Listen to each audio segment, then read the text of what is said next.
Let's go to the pitch, Oh, shall we? my gosh. We're no men's in Blazers, but we'll be talking some football shortly. I love it, man. Let's do it. Hey, head coach of the Rhode Island Football Club, Khano Smith, joins us. All right, coach, so this is your second year coaching this club.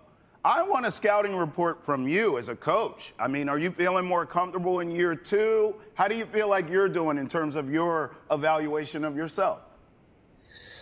As a team, I think, when you look at the standings, I don't think we are where we want to be, but I think you could say that about 90% of the teams in the league right now. It's so close, and it's small margins. We had a game this weekend. We lost 1-0 away to Indy 11, so I feel like everything's close. So we just need to push through that barrier and figure out how to win collectively again this year. Now, over your last 5 matches, you won twice, you pulled 1 draw as well. What's led to that success you've seen over the recent stretch for your squad? I would think consistency, and I think we need to do it more. I think the standard we set for ourselves last year, making it to the championship game, we want more, we want to do more, but everybody does, right? So it's a difficult league. It's tough. It's very competitive. It's not, like I said before, it's small margins. So we just need to continue to push through and break through that little barrier that we have.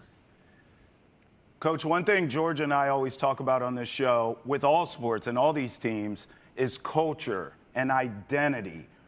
What is the identity of your team? What are you trying to build there? Like when we think about your club, what should come to mind? What is it? Defense? Is it scoring? Is it well balanced? Sort of, what are you trying to build there? Yeah, good question. I think as a team, and we talk about a lot, what a Rhode Island FC player looks like, and that is someone that's aggressive, that plays with intensity, plays with speed. I think every soccer fan, soccer coach would tell you they would like to play attractive, free-flowing soccer, but realistically, that's not something that could happen every single game. So I think the things that you can always control is how your team is out of possession and how you look to defend and how you look to be aggressive and get in the opponent's face. I think the club, wherever the club is, needs to mirror their community. And, being in Rhode Island, and Rhode Islanders have a chip on their shoulder. They're salty sometimes, but in summer we have beautiful beaches, good food. So I think you need to have a good blend of all of that stuff.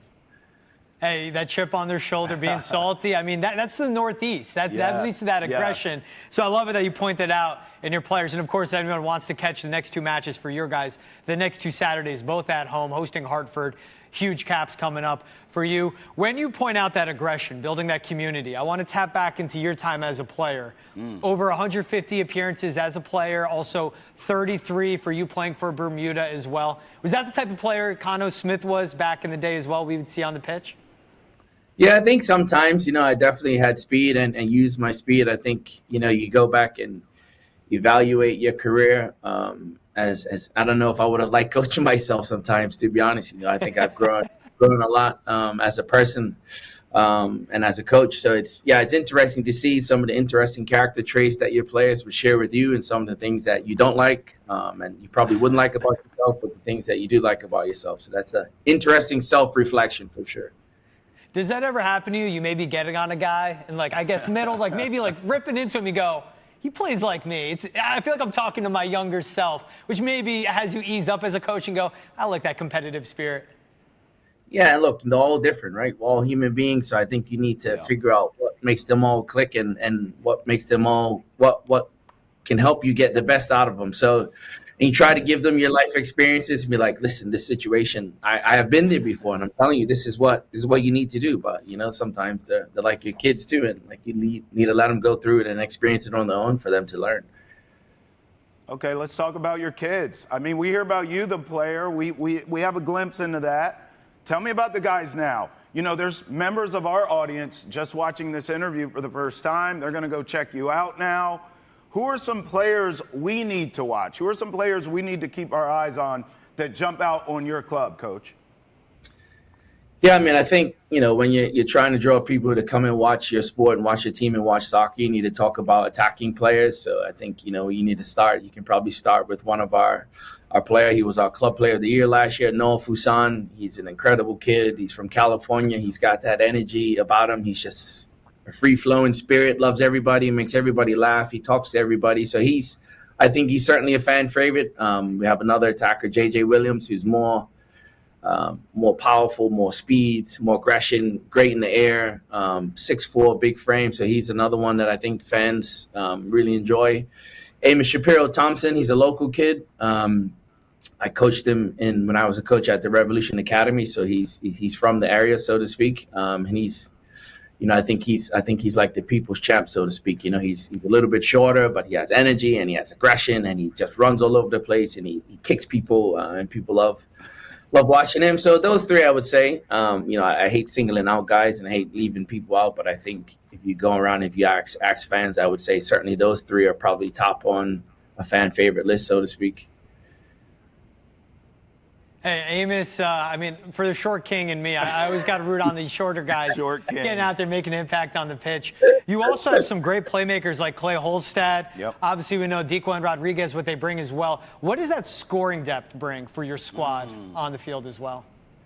Yeah, it's nice to be able to get goals from everywhere. It's not clicking like we would want right now, but we're working towards that, and I think the challenges from last season versus this season has been interesting to compare, because now I think this year we're getting everybody's best shot, especially when they come into the building. Like all the opponents and coaches and players, everybody's complimentary about the building and so I think we're getting 10% better from everybody. So, but yeah, guys like Clay, again, he's an elite athlete. He can run for days. He runs with speed. He can jump. I think if he wanted to be anything, he's a chemical engineer. That's what he studied in school. I think if he wanted to be a pro golfer, he probably could have been.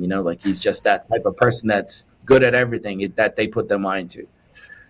A renaissance man, if you will. I always say that about George. Another thing that we say here is a lot of teams have one singular leader. A lot of teams have multiple leaders. What does your club have? I mean, is there one guy? Is it Clay? Is there a leader here, or do you have a bunch of guys who kind of lead? Yeah, I think, that's the challenge, I think, with this, especially this generation of athlete. Like, they're less vocal than I remember from being as a player. So I think we do leadership more by committee. We obviously have Koke, our goalkeeper. He's a club captain and leader, and first captain in club history. So, but then we have other guys that lead behind the scenes. We have Grant Stoneman. He's I call him the sheriff in the locker room. Like, he keeps everybody together, and people get out of line. The late fines, I told him, you go see him. I don't find them. I always tell them, this is your team. This is your locker room.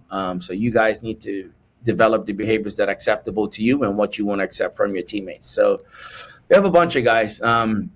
Mark Ybarra, another one, he more like leads by example. He's just by his intensity, his work rate every day, how he shows up as a professional. So we have a little leadership group and guys that I lean on for things that we need to get the message across to the rest of the group. And we know you spent plenty of time around New England playing for the Revs. You have 100 career appearances for them. How have you seen the game grow in New England and also in Rhode Island from when you were here with the Revolution to now leading Rhode Island FC? Yeah, it's interesting. when you look at it from a professional level, obviously when I was around, it was really only the Revs. But now you look in the New England region, right? You have us, you have Hartford, you have Portland Heart of Pines, and all three clubs in the USL Championship ecosystem have really good fan bases. We're all unique. Obviously, Hartford, that's who we're playing this weekend, so that will be a really good one. We've played Portland Heart of Pines twice for a League One team, which is the level below ours. Their fan base is incredible. And then you can go down to the USL2 level as well, like Vermont Green right up the road. They have an incredible fan base, and it's a bunch of USL2 teams around, in the Boston area as well, the greater Boston area. So it's grown so much, and it's, I think it would have benefited my time as a player. Now you can send players on loan and they can get game time at other places. So it's important for the development of the game, so to speak, in the region. But at the youth level, we don't get into that space too much. I mean, I think we'll enter there at some point. But just in Rhode Island, you obviously have Bayside and Providence College that is really outstanding institutions in their retrospective fields as well. So, Coach, I'm actually glad you brought up fans, because I want to stay there for a second.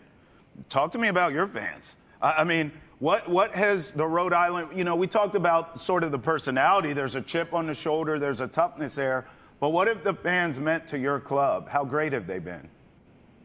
Yeah, for me, and I think for all of us, when you go back to COVID, it was a real barometer like about what life could be like and gave us all a reality check. And for me, watching sports during that time, watching the NBA, watching the Premier League, watching many different sports where fans weren't around, it's not enjoyable. I stopped watching, So I think for me, fans and supporters are everything. We're nothing without them. But our fans in particular, I mean, they're loud, they're aggressive, they're in your face, they're yelling at the referees, they're beating the drums. So, I think you got a really good insight into our fan base when they traveled throughout our playoff run last year. You had people driving down to Louisville, driving to Charleston, South Carolina. People flew to Colorado, and they were loud, and you knew they were there in each venue. And I think really in Louisville, the stadium ops people messed up because they put them in a corner of the stadium where the acoustics just traveled the entire building. So our fans were, for me, the loudest in the entire building. And, we talk about the players, take that energy and put it in your veins, like they're there for you. I love that. Yeah, I see what the attendance is for you guys at home. Yep. Just over 10,000 fans regularly. I like that. You say Louisville made a mistake. I thought they didn't give enough seats. No, they just put your guys in the wrong spots and made it even louder than normal. They slept on them, George. They didn't know they was bringing that kind of juice to it. What does that passion mean to you as you lead this team? You guys said it. You made an appearance in the championship match last season, now fighting to get back to the postseason. Yep. What does that passion from the fans and the support, home and away, mean to you as a coach as you're leading your squad? Yeah, it's everything. Like I said, that's just why you do it, is to make people happy. Ultimately, I think you really zoom out, like we're in the entertainment business and we need to entertain and make people happy. And what I've always said, I will never promise you wins. I will never promise you championships, but I'll promise you a team that will work hard, that will be aggressive, that will be in the opponent's face and try to make their lives uncomfortable. Then, it's a league of 25 teams, so everybody wants to be successful and win and make the championship game. And, this club's been in the league much longer than us that haven't achieved what we achieved. So we can only try to compete and be successful at what we're good at, and that is being aggressive and being in your face and being intense and making things uncomfortable for the opponent. Coach, I'm so glad you brought up the entertainment business, because I want to go international here with you for a second, and I want you to solve a debate we've been having on this show. Okay, let me set the table for you, Coach. So my thing is this. Well, all right, so we saw USA lose in the Gold Cup to Mexico, right? But I came on TV the next day. I thought the refs were a mess in that game, and I think US's best player, Christian Pulisic, did not play. So I was encouraged with the fact that this team made the finals without him, okay? George says Pulisic should be with the team for all things. He shouldn't be resting. He's the best player. He should be out there. Yep. My thing is rest so you're ready for the World Cup. Can you settle this debate? Do you think Pulisic should have been with the team? Do you agree with George, or do you agree with me? He's our best player. Give him rest. We need you for the World Cup. We don't care about the Gold Cup. You solve this for us, please, Coach. Okay, so I don't want to be a guy that sits on the fence. I do believe in certain instances that two things can be right. I think, look, as an athlete, we can't tell him what his body needs, and if he says he needs rest, he needs rest. For me, ultimately, when you look at players around the world that go and play for the national team, it's millions of guys, or thousands, hundreds, whatever, that played for the national team this summer that were banged up and played. So, I mean, you look at the Portuguese guys, they win the Nations League and they're crying and they're in tears. So I do think it's culturally, it's a different level of passion, what it is around the world to play for your national team, as it is maybe here in the United States. And that doesn't mean what we're doing in the United States is wrong, but it is what it is. Look at the Portuguese guys. Cristiano Ronaldo's 40. You can't tell me he's not banged up, he's playing for his national team. He's played professional soccer for 20 plus years. So in my humble opinion, I think he should have played, but I'm also not going to be the person that's going to sit on my soapbox and tell a guy that he feels like his body needs rest that he should play. Spoken like a true player. All right. Spoken like a true leader. All right. I want him out there, but I agree with you. I don't know his body. None of us do. Yeah. He knows what he needs. I like that you pull on the pride to play for your nation. I said it, to open up this interview, but you played over 30 matches for Bermuda, 2 of those being FIFA World Cup qualifiers as well. What was that experience like? And what was when you look back, what was most significant to you to play for a country that is so important to you and part of your fabric as a human being? Mm-hmm. Yeah, good question. I think, as a child growing up, you go in and watch your national team, no matter how big or small it is your country. Obviously, mine is small. So, yeah, for me to put on that jersey the first time, it was like achieving a lifetime goal. But also the first time I put on the Revolution jersey, it was also a goal of mine to be a professional player as a young kid. So, yeah, both were extremely rewarding. We all have hopes and dreams, and a saying that we say around here, and it's in the building everywhere, it's like you're never too small to dream. So just whatever your dream is, chase your dream and go for it. That's actually a great quote. Love that. We need T-shirts with that on it, Coach. Come on now. We got to get that going. Print the shirts. Yeah, we could make that happen, Coach. I like that. I will let you go here. I just want to know, because we've talked to you about playing and obviously coaching, but was coaching always in the cards for you, in the back of your mind? Like, as a player, I don't know, if I had told you 10 years ago you'd be coaching now, would you have said, okay, cool, or you'd be like, no shot? Like, was that something that you always kind of thought about doing, or was it a calling? It kind of drew you in? Yeah, I think for me it was at the time, right? You look at it now when players get done, there's so many other things they can do. They can jump on a show like this with you guys. They can do a podcast. They can do analytics for matches. There's so many tournaments and everything coming up in and around soccer in this country in the next year or so.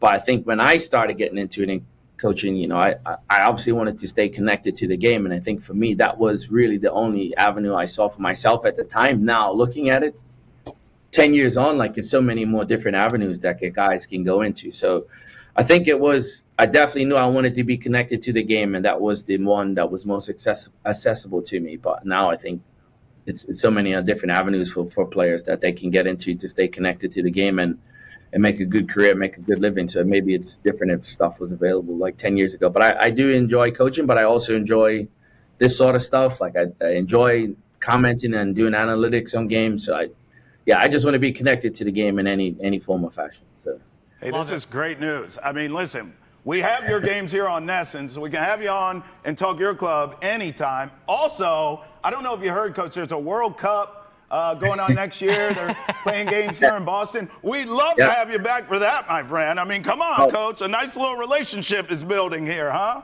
Yeah, anytime. Just give me the call. I'm in. I love it. My man, Khano, appreciate you. Thank Best of luck Coach. the next 2 Saturdays. Thank you. Hey, catch July 26th. That match will be on Nesson as well. Thanks, Coach.